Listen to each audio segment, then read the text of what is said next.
This is a brief introduction to the search for Shankara, also known as the Shankara Project.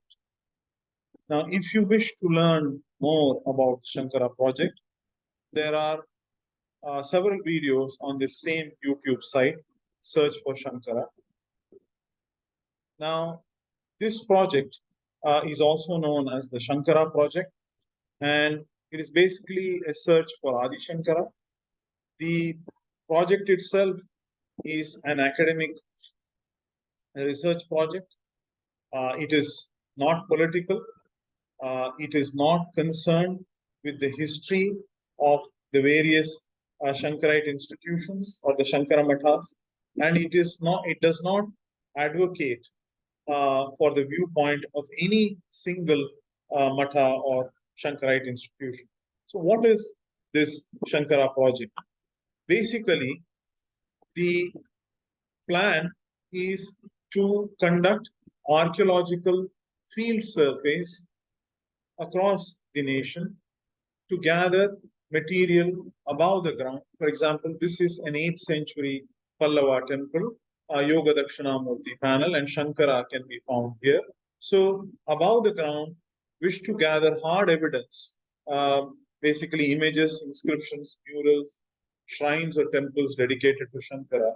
Likewise, below the ground, we wish to survey through non-invasive studies first of the ground, and if the trial trenches that are struck there prove to be promising, we wish to excavate below the ground and unearth material such as images, figurines, potsherds, utensils, coins, etc., and date some of these findings.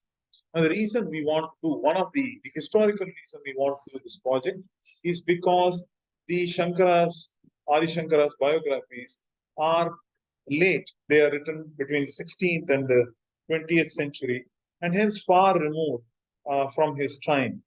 And as a consequence, we know very little about him.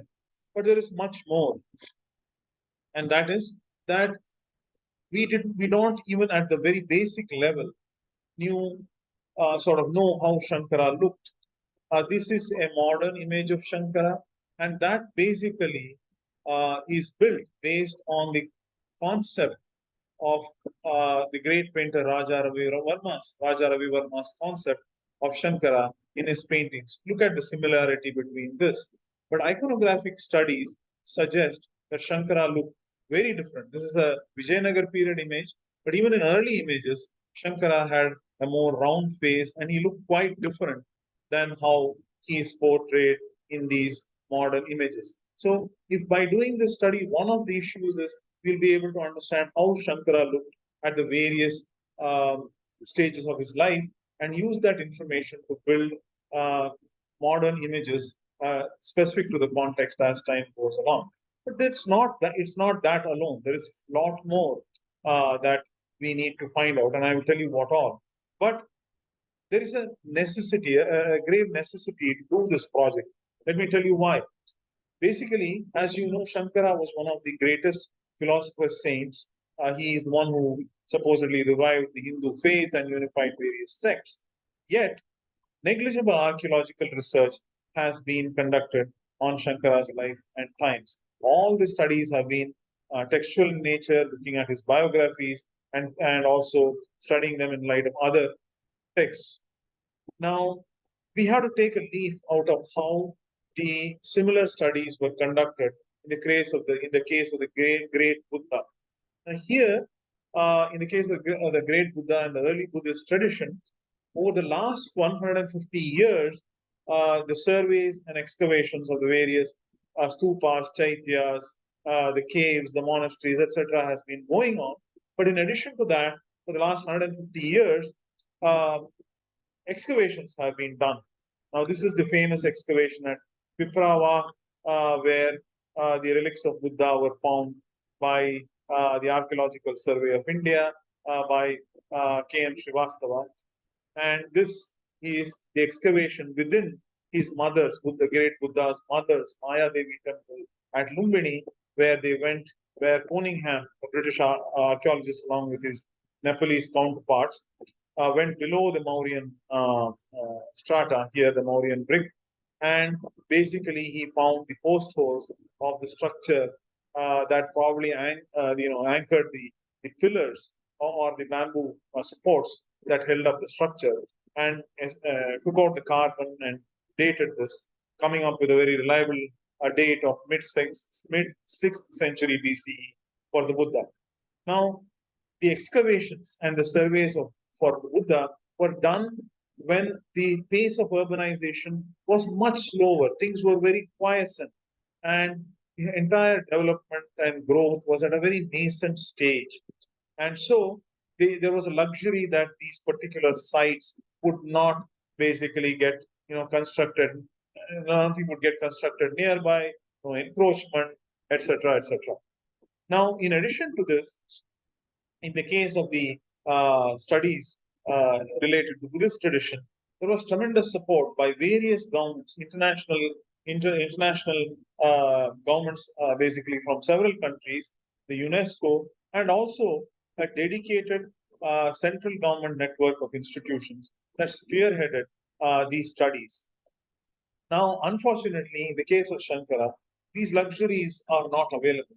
We are faced, we have to do the work in the face of rapid urbanization across India and specifically in Kerala. And what essentially is that we have to very quickly initiate these excavations regarding Shankara and bring them to a close quite rapidly as well. Because if we did not, the urbanization would take over and the evidence on the ground will likely disappear very rapidly.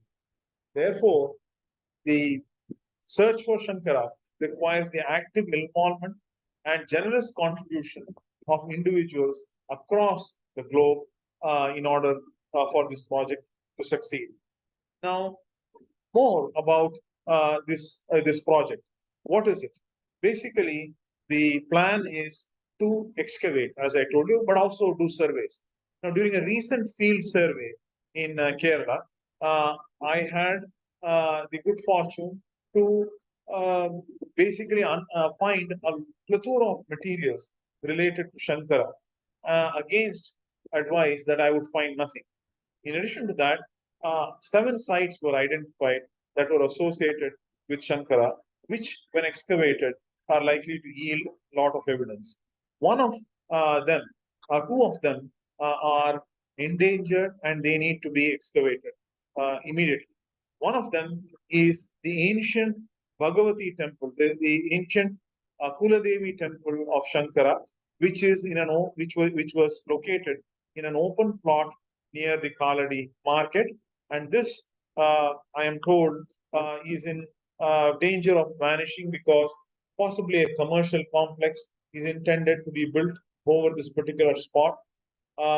Likewise, we have to look at the Periyar River. As you know, the Periyar River turns right here. This is Kaladi here, and the Periyar River turns here. Now, we need to locate south of this place in Kaladi itself. We need to locate the old channels of the Periyar River before it turned. And there are several swamps, marshy areas, linear lakes, other structures which have been pointed out by geologists and archaeologists. Unfortunately, as you see the pace of building here, look at the amount of houses being built, it's likely to vanish very rapidly as well as these ancient features get encroached upon. So this needs to be excavated immediately, these 2 sites. In addition to that, a long pending field survey in Sringeri and the area around it, which I would call the Greater Sringeri area, is pending. That has to be completed.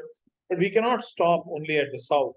We have to conduct field surveys in the north of the country as well and gather evidence from those places, and also identify potential excavation sites in the north.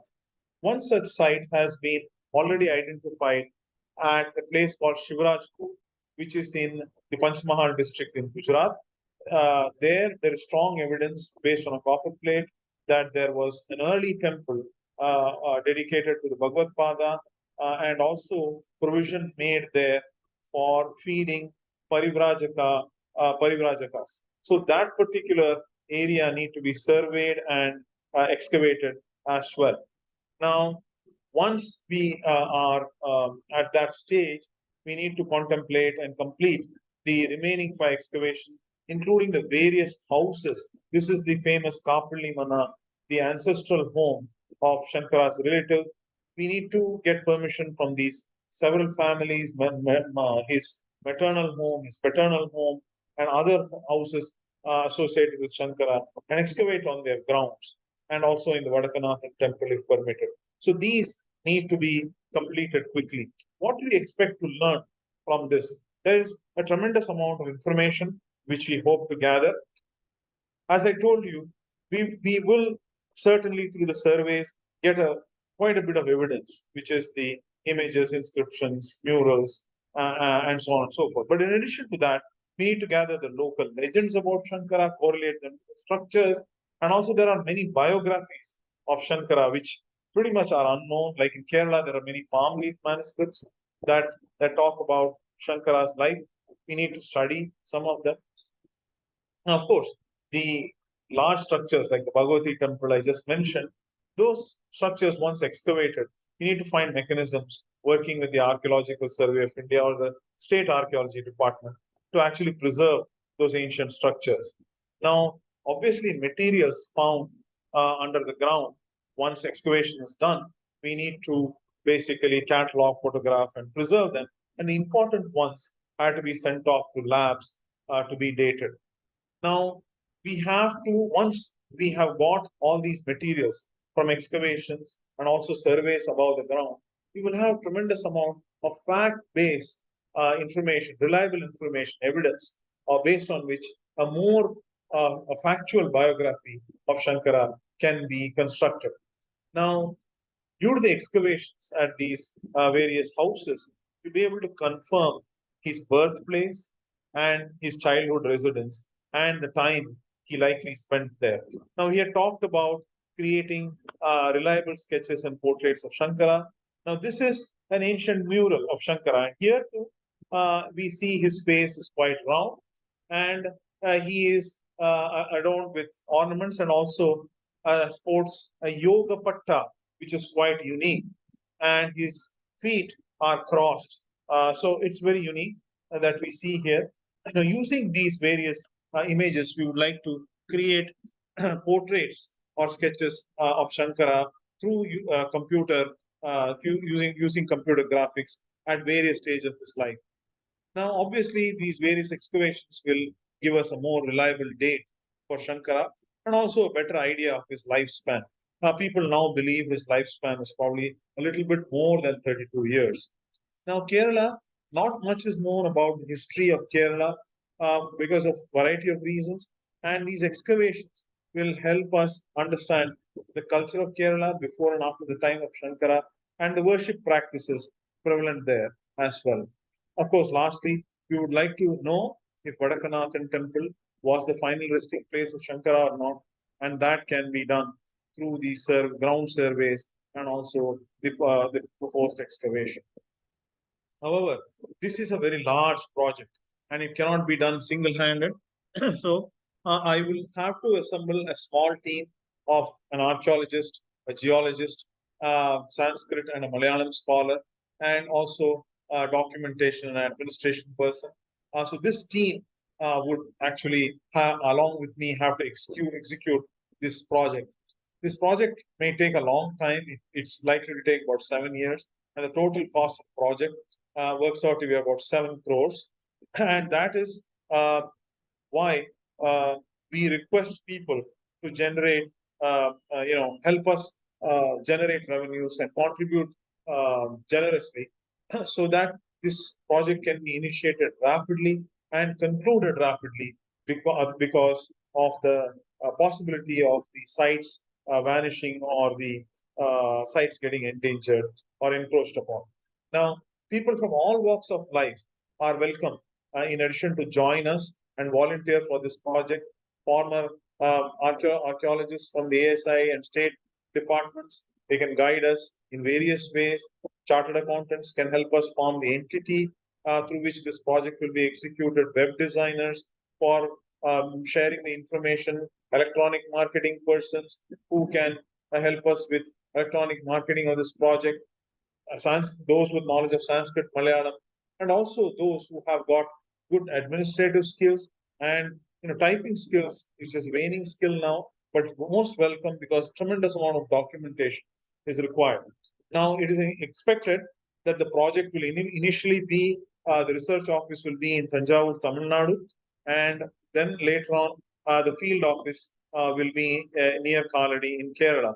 So, any kind of in-kind contribution for both these locations is most welcome. Office space, computers, printers, cameras, high-end cameras, lodging, hotel rooms, means, transport to and from the excavation sites or to the office, or travel if you're a travel agent. Books, stationery, all kinds of materials are most welcome as long as they are relevant and of usable quality. Uh, so, in order to help, ramp up this project, get it initiated and moving quickly, I request you to contact me at this number or at the email searchforshankara@gmail.com and contribute generously so that we can quickly start and complete this important project before urbanization takes over. And all this material that we gather, we would like to save it and hopefully exhibit it at a museum dedicated to Shankara so that it can be preserved for posterity and of benefit to the future generations. Thank you very much.